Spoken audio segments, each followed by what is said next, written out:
Barbie Fortesa update. Yan ay story ni Barbie. Spotted siya sa isang restaurant at nag-take out siya ng pizza. Gagawin daw nilang bilog para sa New Year. At may bagong sapatos si Barbie. Sabi niya, new pair to manifest more run with next year. Yun o, tatakbo ulit si Barbie. Sa ito pa, may maswerte pa nga nakapagpa-picture kay Barbie sa isang restaurant. Ayan, ganyan kabait si Barbie sa mga fans. Yun o. And Happy New Year kay Barbie.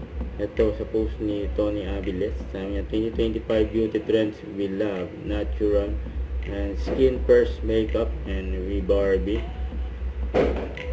Saka ito pa yung mga behind the scene ni Barbie for Contrabida Academy. Dito lumabas yung tunay na talent ni Barbie pagdating sa acting. Ang galing ni Barbie dyan and directed by Chris Martinez. May kasama rin nga dyan si Chris Eugene Domingo at iba pang mga cast. And pinost na ni Derek Chris yung mga behind the scene for Contrabida Academy.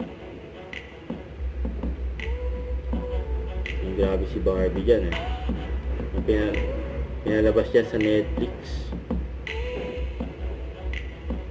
May abangan pang movie kay Barbie until she remember. Tapos meron pa siyang upcoming and TV show na sabi ni Barbie niya. Post niya sa kanya social media. And Happy New Year and to everyone.